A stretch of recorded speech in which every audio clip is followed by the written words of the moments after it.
Hello అండి, నమస్తే. Welcome to star and home. ఇవాళ మన వీడియోలో ఒక సరికొత్త రెసిపీతో అయితే మేము ముందుకు వచ్చా అండి. చాలా ఈజీగా సింపుల్ గా అయితే చేసేసుకోవచ్చు అండి. ముందుగా మన వీడియోకి అయితే ఒక లైక్ అయితే ఇవ్వండి ఫ్రెండ్స్. ఎప్పుడు అయితే బజ్జీలను అయితే మిరపకాయ బజ్జీలను అయితే చూసింటారు, కానీ ఇలా క్యాబేజీతో అయితే కొత్తగా బజ్జీలు అయితే చేసి చూడండి. అలా అని క్యాబేజీ బజ్జీ మాత్రం అస్సలు అనుకోవద్దండి, క్యాబేజీ పకోడీ అట్లా అస్సలు అనుకోవద్దండి. చాలా డిఫరెంట్ గా ఉంటుందండి. వీడియోని ఎక్కడ స్కిప్ చేయనట్లుగా చూడండి. ఇప్పుడు వీడియోలోకి అయితే వెళ్ళిపోదామండి. చూడండి, ఇక్కడ నేను ఒక క్యాబేజీని అయితే తీసుకున్నానండి. క్యాబేజీని వేడి మరిగే నీళ్ళలో వేస్తే ఏం జరుగుతుంది అనేది ఇప్పుడైతే మనం తెలుసుకుందామండి. ఇలా టకటకా అయితే క్యాబేజీని తీసుకొని ఇలా ఫటఫటా అయితే చిన్న చిన్న ఘాట్లాగా అయితే పెట్టేసుకోవాలి. ఇలా పెట్టేసుకున్న తర్వాత చిన్న చిన్న రేకులను అయితే ఎక్కడా కూడా ముక్కలుగా విరిగిపోనట్లుగా నీట్గా అయితే మనం క్యాబేజీని అయితే తీసుకోవాలండి. క్యాబేజీ రేకులను అయితే ఎక్కడా చిరిగిపోనట్లుగా అయితే వీడియోలో చూసిన విధంగా తీసుకోవాలండి.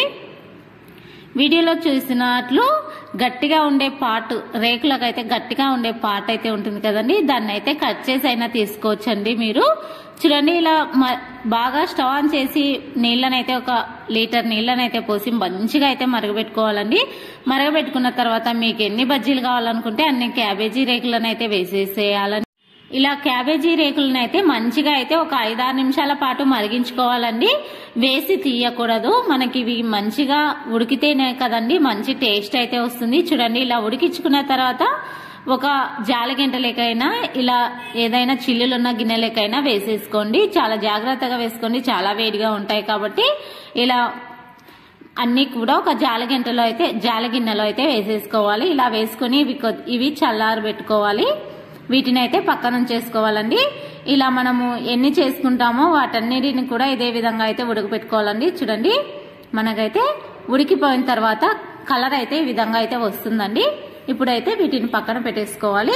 మిగతా అయితే ఉంది కదండి క్యాబేజీ గడ్డ అయితే కొద్దిగా తీసుకొని 1 కప్ అంతా చిన్న చిన్న ముక్కల్లాగా అయితే కట్ చేసుకోవాలండి. చూడండి, ఇక్కడ చిన్న చిన్న ముక్కల్లాగా అయితే 1 కప్ అన్ని అయితే చిన్న ముక్కలు అయితే తీసుకున్నాను. ఇలా నేనన్నీ ముందుగానే కట్ చేసుకున్నానండి. మన ఇంట్లో ఏవి అవైలబుల్ గా ఉంటే ఆ కూరగాయలను అయితే తీసుకున్నానండి. చూడండి, క్యాబేజీ, పొటాటో, అలానే కొద్దిగా కార్న్, అలానే టమాటో, కొత్తిమీర, ఆనియన్ అవన్నీ తీసి ముందుగానే కట్ చేసి పక్కన ఉంచుకున్నాను. ఇప్పుడు ఒక బౌల్ అయితే తీసుకోవాలి. అందులో 1 కప్పు దాకా శనగపిండి అయితే వేసుకోవాలి. మీ రుచికి తగ్గట్టు మీరైతే ఉప్పు వేసుకోండి.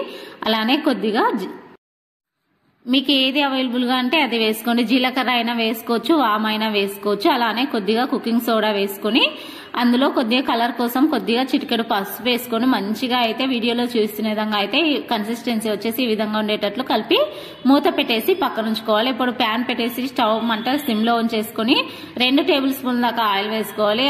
1 ఆనియన్ కట్ చేసి వేసుకున్నాను. అలానే 1 పొటాటో వేసుకున్నాను.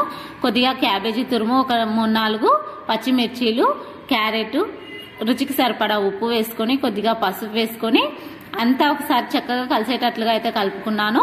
మూత పెట్టేసి ఈ విధంగా ఒక 2 నిమిషాలు మగ్గించుకున్న తర్వాత మళ్ళొకసారి మూత తీసేసి 1 టమాటోని అయితే వేసుకున్నానండి. 1 టమాటో వేసుకున్న తర్వాత మళ్ళొకసారి మగ్గబెట్టి మూత పెట్టి మరి మగ్గించానండి.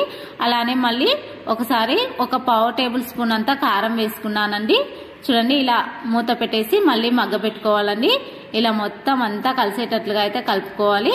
చూడండి, ఇలా మనకైతే మంచిగా అయితే ఉడికిపోవాలండి. ఒక 2 టేబుల్ స్పూన్ల నీళ్లు వేసుకొని అయితే నేను పొటాటో, క్యారెట్ ఉన్నాయి కాబట్టి మంచిగా ఉడికించుకున్నానండి. చూడండి, ఇలా మంచిగా ఉడికిపోయిన తర్వాత కొద్దిగా కొత్తిమీర చల్లుకోవాలండి. ఒకవేళ ఇందులోకి ఏ మసాలా అయినా వేసుకోవాలనుకుంటే కూడా వేసేసుకోవచ్చండి. నేను ఎటువంటి మసాలాలు లేనట్లుగా అయితే చేయాలనుకున్నాను. అందుకని చెప్పేసి ఇలా చేసి ఇంకా స్టవ్ ఆఫ్ చేసి ఈ మిశ్రమాన్ని మంచిగా అయితే చల్లారి పెట్టుకోవాలండి. చూడండి, ఇలా మంచిగా తయారు చేసుకుని పక్కన ఉంచుకున్న తర్వాత ఇప్పుడు ముందుగా ఉడకపెట్టి పెట్టుకున్న క్యాబేజీ రేకులు ఉన్నాయి కదండి, వాటిని ఒకటైతే తీసుకోవాలి. ఇలా తీసుకొని ముందుగా చల్లారి పెట్టుకున్న మిశ్రమాన్ని క్యాబేజీ రేకులో అయితే మనం ఈ మిశ్రమాన్ని అయితే ఇలా వీడియోలో చూస్తున్న విధంగా అయితే మనము ఇలా రెడీ చేసుకోవాలండి. ఎక్కువ క్వాంటిటీలో అయితే పెట్టేసుకోకూడదండి. మనకు రేకు ఎంత పడుతుందో అంత మాత్రమే పెట్టేసుకోవాలి. చూడండి, అక్కడ ఇక్కడ కూడా చాలా జాగ్రత్తగా అయితే చేసుకోండి. ఈ ప్రాసెస్ అయితే ఎక్కడా కూడా బయటికి రానట్లుగా, లోపల ఉన్న కర్రీ బయటికి రానట్లుగా అయితే ఫోల్డ్ చేసుకోవాలి. మనకు ఎట్లా మడిపితే అట్లా వస్తుందండి, ఎందుకంటే ఉడికించుకున్నాం కాబట్టి. వీడియోలో చూస్తున్న విధంగా పొట్లం లాగా అయితే ఫోల్డ్ చేసుకోండి. చూడండి, ఇలా ఫోల్డ్ చేసుకున్నట్లయితే ఎక్కడా కూడా కర్రీ అయితే బయటికి రాదండి. ఇలా అన్నిటినీ కూడా ఇదే విధంగా అయితే మనం రెడీ చేసుకోవాలండి. చూడండి, మళ్ళొకసారి చూపిస్తున్నాను మీకు అర్థం కావాలని చెప్పేసి. మధ్యలో అయితే కర్రీని అయితే పెట్టేసుకోవాలి.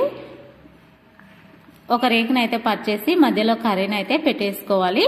ఇలా మనకి ఎంత కర్రీ పడుతుందని అయితే మనకైతే అర్థమైపోతుంది కదండి. ఇలా కర్రీని అయితే పెట్టేసుకొని చేతుల పైన కూడా చాలా ఈజీగా అయితే చేసేసుకోవచ్చండి. అవతల ఇవతల ఫోల్డ్ చేసుకోవాలి.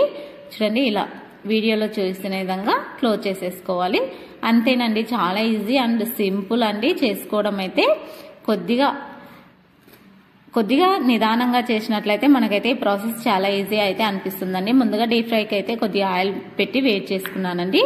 ఇలా వేట్ చేసుకున్న తర్వాత ఒకసారి అంతా కలిసేటట్లుగా కలుపుకోవాలి. నేనైతే జస్ట్ కుకింగ్ సోడా వేస్తాను, తర్వాత బజ్జీలు అయితే వేసేస్తానండి. అప్పుడే వేసుకుంటాను, ముందుగా అయితే వేసేసుకోనండి. మాకు ఇలా అలవాటు కాబట్టి నేనైతే ఇప్పుడే వేసేస్తున్నాను. కుకింగ్ సోడా వేసుకొని ఒకసారి అంతా కలిసేటట్లుగా కలుపుకోవాలి. ముందుగా రెడీ చేసుకున్న క్యాబేజీ రేకులో అయితే కర్రీ పెట్టి రెడీ చేసుకున్నాం కదండి, దాన్ని పిండిలో అయితే ముంచేసుకోవాలి. ముంచేసుకొని మంచిగా అయితే ఎక్కడా కూడా కారనట్లుగా అయితే మనం డీప్ ఫ్రైలో అయితే చాలా జాగ్రత్తగా అయితే వదులుకోవాలండి. చూడండి, ఇలా చాలా సింపుల్గా అయితే కొద్దిగా నిదానంగా చేసుకోండి. ఆయిల్లో వేసేటప్పుడు అయితే ఇలా మనం అన్నిట్లను కూడా ఇదే విధంగా అయితే కాల్చుకోవాలండి. ఇవి గోల్డెన్ బ్రౌన్ కలర్ వచ్చే వరకు అయితే వేయించుకోవాలి. చూడండి, ఇలా వీడియోలో చూస్తున్న విధంగా అన్నీ కూడా ఇదే విధంగా చేసుకోవాలండి. చూడండి, ఎంత చక్కగా అయితే వేగిపోతాయి. ఎక్కువ కూడా ఆయిల్ అయితే అస్సలు పీల్చవండి, ఎందుకంటే లోపల మనం క్యాబేజీ రేకుని పెట్టాం కదండి. చాలా ఈజీగా అయితే త్వరగా అయితే వేగిపోతాయండి. అస్సలు నూనెను కూడా ఎక్కువగా అయితే చేయవండి. ఇదే విధంగా మనం ఎన్ని తయారు చేసుకున్నామో అన్నిట్లను కూడా ఇదే ప్రాసెస్ లో అయితే మనం చేసుకోవాలండి. చూడండి, ఆయిల్ అయితే అదే వేడిగా ఉంటుందండి. మంట హైలోనూ ఉంచకూడదు, అలానే సిమ్లోనూ ఉంచకూడదండి. మీడియంలో పెట్టేసి మిగతా వాటిని కూడా ఒకటి తర్వాత ఒకటైతే మంచిగా అయితే డీప్ ఫ్రై చేసుకోవాలి. చూడండి, ఆయిల్ అయితే ఎక్కువగా పీల్చవండి, ఎందుకంటే మనం క్యాబేజీ రేకులను అయితే ఉడికించుకున్నాం కదండి ముందుగానే. అందుకని చెప్పేసి ఆయిల్ అయితే ఎక్కువగా అయితే పీల్చవండి. చూడండి, ఇలా ఒకదాని తర్వాత ఒకటైతే రెడీ చేసుకొని పక్కన ఉంచుకోవాలండి. ఇంకా నేను ఇలా వేడిగా అన్నం, పప్పు, సాంబార్ లెక్కైనా సైడ్ డిష్గా అయితే నంచుకోవడానికి అయితే చాలా బాగుంటాయండి. చూడండి, చాలా రుచిగా ఉండే క్యాబేజీ బజ్జీలు అయితే రెడీ అయిపోయాయండి. చాలా రుచిగా ఉంటాయి. మీరు కూడా ఒకసారి తప్పకుండా ట్రై చేయండి ఫ్రెండ్స్. చాలా ఇష్టంగా తింటారండి, పిల్లలైనా సరే పెద్దవాళ్ళైనా సరే. కొద్దిగా మసాలాలు వేసుకొని తీసుకునే వాళ్ళైతే, ఇష్టపడే వాళ్ళైతే గరం మసాలా అలాంటివి అయితే వేసేసుకోవచ్చండి. చాలా రుచిగా ఉంటాయి. కర్రీ తయారు చేసేటప్పుడు అయితే వేసేసుకొని ఇలా చేసుకున్నట్లయితే చాలా రుచిగా ఉంటాయండి. ఇలా మనం ఆనియన్స్ లేదా పచ్చిమిర్చిలతో సర్వ్ చేసుకున్నారనుకోండి, చాలా అంటే చాలా బాగుంటాయండి.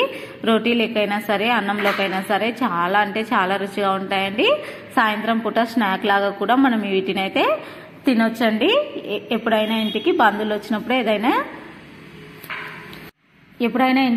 వచ్చినప్పుడు ఏదైనా వెరైటీగా చేయాలి అనుకునే వారి కోసం అండి. చాలా రుచిగా ఉండే క్యాబేజీ బజ్జీలు అయితే చాలా సింపుల్ గా అయితే చేసేసుకోవచ్చండి. తప్పకుండా ట్రై చేసి మీకు ఎలా వచ్చిందో కూడా కామెంట్స్ చేయండి. మరి వీడియో నచ్చిందా అండి? నచ్చినట్లయితే వీడియోని లైక్ చేసి ఇలాంటి మరిన్ని రెసిపీస్ కోసం స్టార్ అను హోమ్ ఛానల్ ని సబ్స్క్రైబ్ చేసి సపోర్ట్ చేస్తారు కదండి. ఇలాంటి మరిన్ని వీడియోస్తో మంచి వీడియోస్తో అయితే నెక్స్ట్ వీడియోలో అయితే మళ్ళీ ఒక మంచి వీడియోతో అయితే కలుద్దామండి. చూడండి, చాలా simple and easy, tasty. Thank you for watching friends.